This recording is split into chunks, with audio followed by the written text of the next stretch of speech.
we entering a new era of groove? Have we stepped into a more wholesome era of dance parties? If you're thinking that, well, then come closer, grab a chair, grab a seat. Welcome to another episode of This May Be Nothing.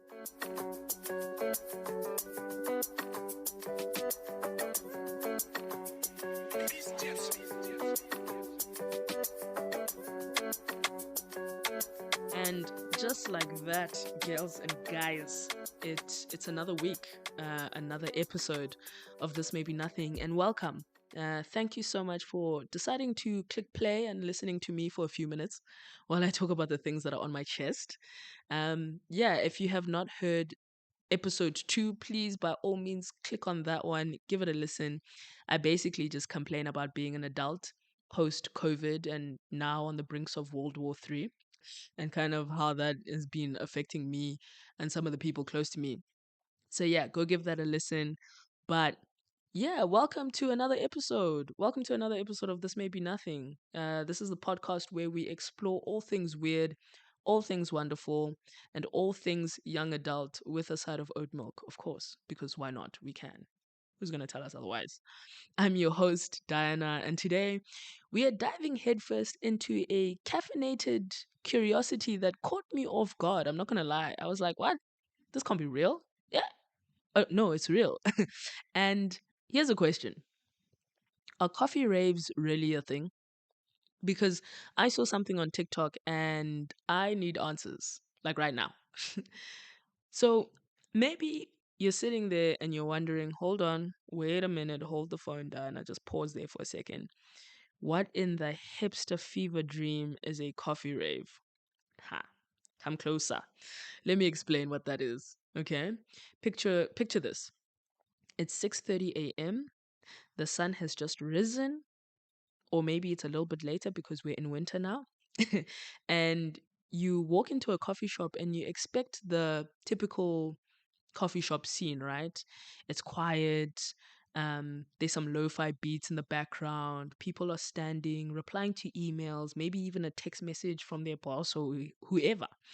And they're just standing in line waiting for their orders to be called out. Or maybe it's even the opposite, right? You're at the garage and people are putting in fuel and it's like quick rush in and out, grab and go, and there's banana bread flying off the shelves like there's no tomorrow. Either of those scenes, that's what you typically expect, right?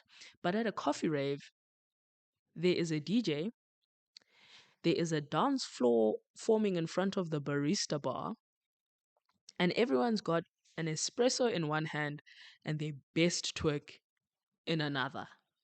No alcohol, no bouncers, and there's definitely not somebody outside throwing up. It's just vibes. I know it sounds fake, but it's real, and these things are happening.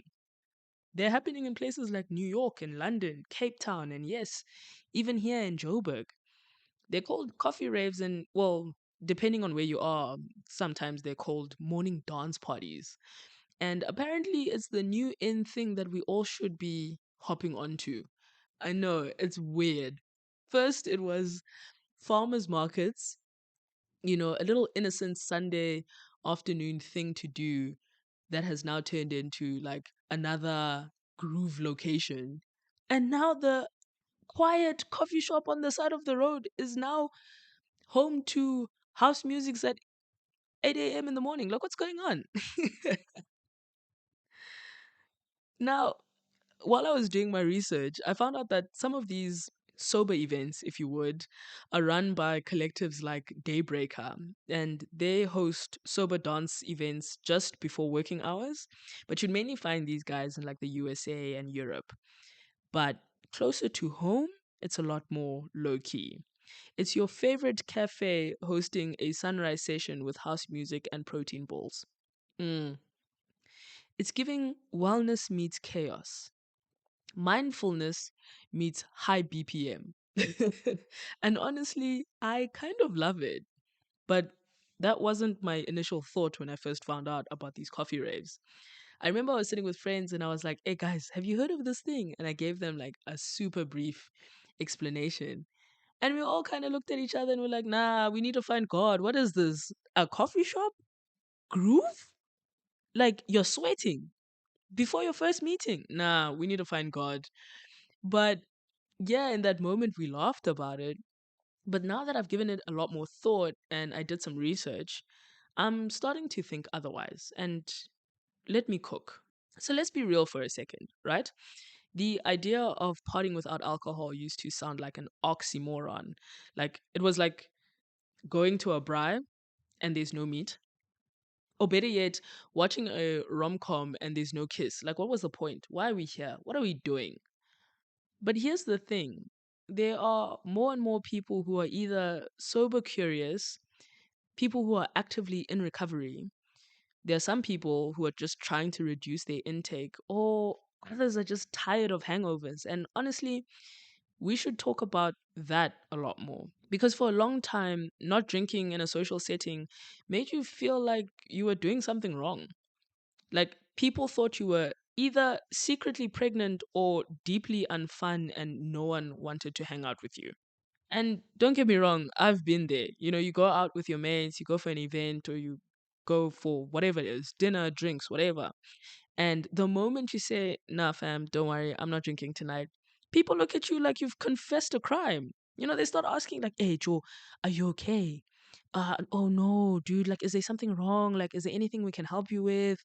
Or, come on, bruh, it's just one drink, just one drink. But coffee raves and sober events are changing this energy. You can dance with no regret. You can party and still remember it. You can connect with people deeply without needing to numb anything. And the more I think of it, that kind of sounds revolutionary. Like you can still wear your sequences. No one is stopping you there. Wear whatever you want to wear. You can still move your body like no one is watching. Still lose your voice from shouting the wrong lyrics to the right song. The only difference is there's no tequila involved. That sounds like joy. It sounds like, you could even build a small little nyana community there. It's freedom in a weirdly wholesome way. Here's what I've noticed. We're in this cultural movement where a lot of us are unlearning what fun has to look like. Gone are the days of standing in lines at the club for 45 minutes in heels that hate you. Not that I have been there. I'm just speaking on behalf of my friends who do wear high heels. You know? Gone are the days of paying 120 Rand for a watered down cocktail or dancing next to someone who thinks a shoulder bump now means we're getting married. Like, I don't know you. What do you mean? We're now seeing early morning yoga raves, breath work, and house music mashups. Like, yeah, it's really a thing. I've checked this out. Sip and paints with smoothies and maybe even a sound bath. I don't know what that is. I have never experienced it, but hey, this is what people are doing now. It's not about being anti fun or anti alcohol, it's just about being pro intentional joy. Because many of us, our definition of fun is evolving. We still want connections, we still want energy, memories, but not the regret that sometimes comes with it. And I feel like coffee raves are just an example of this cultural shift. It's giving, I want to feel alive, not hungover.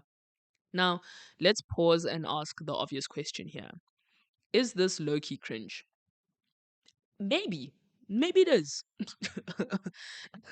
you know, there's something slightly embarrassing about dancing before 8 a.m. with complete strangers while sipping a macchiato or an Americano or a flat white, whatever your drink of choice is, it will still be awkward. But also, that's what makes it beautiful.